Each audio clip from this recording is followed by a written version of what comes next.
Happy Monday, YouTube friends. I haven't been on YouTube in forever. I'm having a fantastic day. My hair's not looking too bad either. Let's see if I can get my dream thing in focus. So I thought I'd pop on and share a few things with you guys. Let's glow crazy. Here's the thing about when you glow. Everything seems easier. Business seems easier. People are drawn to us. We're magnetic. The yeses come easier. And life just seems more fun. But that darn glow is pretty easy to misplace from time to time. And I got to tell you, I lost mine a few miles back, and I've been working on that over the last couple of months. So I've been quieter on social media and really just woke up this morning. It's beautiful in Middle Tennessee. The sun is shining, the sky is blue. It's not 110 degrees yet. So I just feel fantastic. And I wanted to come on, say hi, check in, and maybe share a few tips on getting your glow back if you are where I was or have been for the last little bit. So I've got post-it notes to keep me on track. This shouldn't take us too long, but I hope it makes a difference to you. And I hope that it helps you have a great week and find your glow if you happen to have misplaced yours. So here's my super simple get glowing tips. Number one is get moving. Now, I don't know about you guys. Y'all let me know. I don't know who's watching. Um, I've worked at home since the late 90s, worked from home, like before it was a thing, worked from home. And now so many people do. And it's really easy if you're not on live, if you're not on a Zoom or web, to sit on the couch in your pajamas all day long, right? Nobody knows but you. It's your little secret. But we feel better when we look good. There's a motivation that comes with it. And there's scientific data and research to prove this, that we feel better when we look better. And so sliding into those habits when we're not feeling great anyway can make us feel less motivated and less fantastic than we are, and might make it a little harder to find that glow. So get up, get dressed, put on some lipstick. Guys, if you want to, these are just tips, right? My grandmother was one of my absolute heroes. And anytime that I was feeling sad about something, in high school or college, she'd say, honey, just go put some lipstick on. You'll feel better. And I'm telling you, it really does work. Put on something, a color that makes you feel happy. Pink is my happy color. Red's my power color. Black is my I want to look thin on stage color. But pink is my happy color. Pink lipstick, the brighter the better, the hotter the pink. I bought the most hilarious hot pink tennis shoes the other day. I should have brought them on. They're like neon hot pink. And every time I put them on, it just makes me giggle. It just makes me happy, right?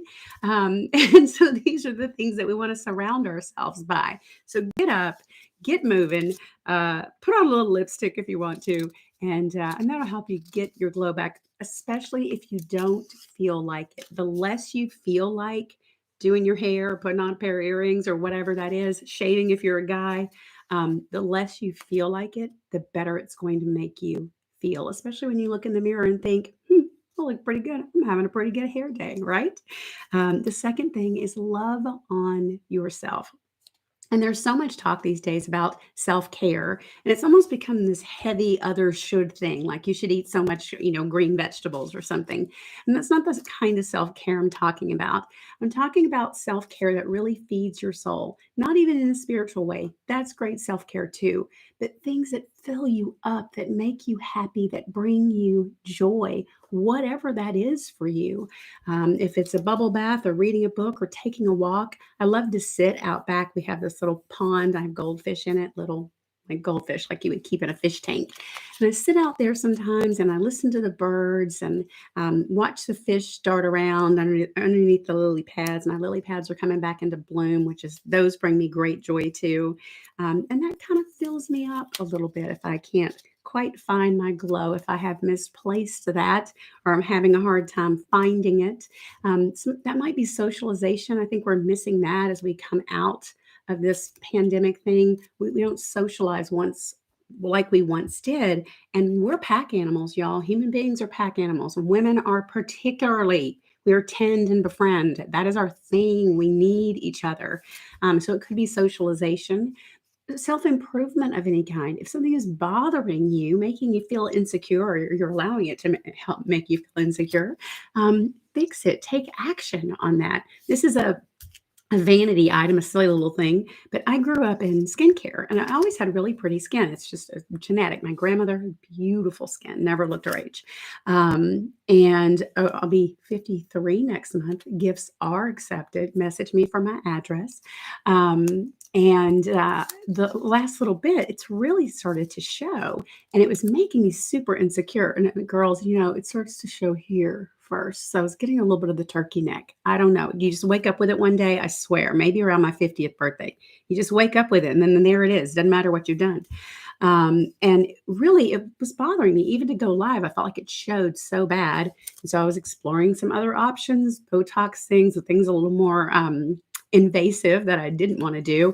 And a friend turned me on to a skincare line a couple of weeks ago, and I can't believe the difference in how my skin feels. And I just feel like I have my old skin back, and I feel like it glows, and that I don't have turkey waddle anymore. And it just, I don't know, makes me feel better. So that's a form of self care. For me, I love skincare. I grew up in it. I love makeup. It's a form of self care. It makes me happy, right? So that self care piece, loving on yourself, is so important. And sleep, girls, I'm telling you, women, we just don't sleep. We've convinced ourselves that we can live without it and it'll be okay. And you cannot glow when you're exhausted. That is fundamental self care, right? More than bubble baths and pedicures. Those are great. If you love getting that done, I love getting a good pedicure.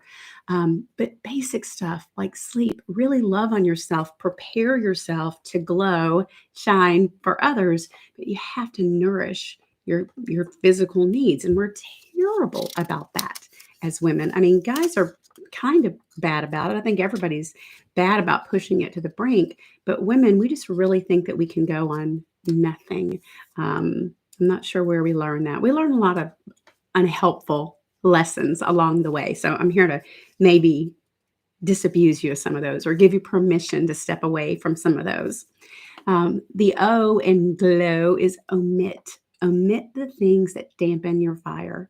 And for women, and primarily I have women followers, so I'm just talking to the girls. Love you guys too, but primarily talking to the girls.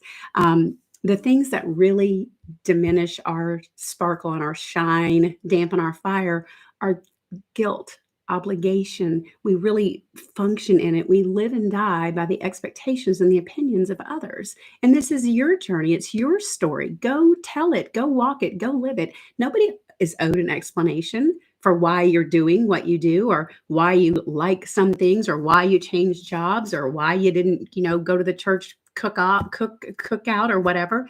People are not owed an explanation. You are a grown woman. You have one life to live. Own that. Get rid of that stuff that's weighing you down. I can tell y'all, turning 40 was something that I dreaded.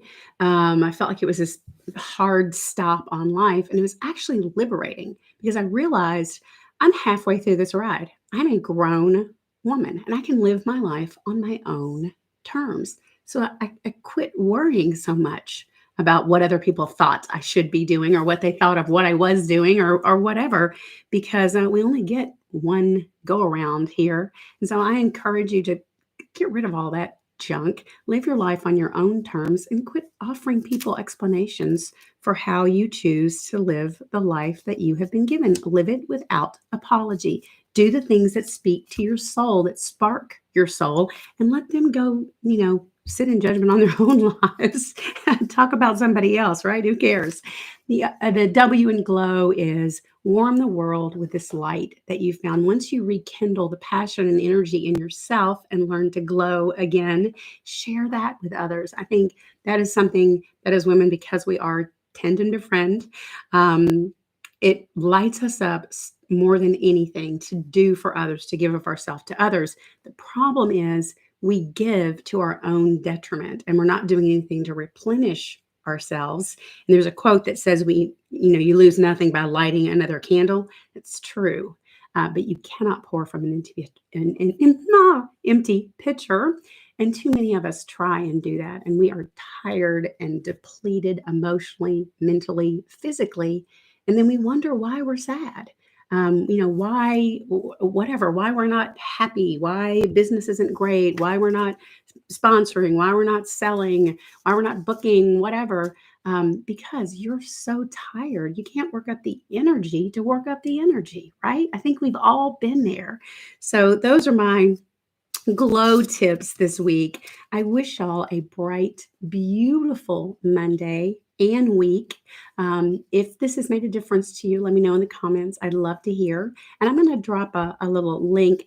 If you want to know when I'm going live next to talk about something like this, I have a little Monday motivational club, and you just text Monday to my text number, and I'll pop that in the comments. I'd love to hear from you and send you a little happy text on Mondays. And I don't always go live on Monday, but from time to time, when my hair permits, I do. Y'all have a phenomenal, phenomenal week. And let me hear from you. Bye bye.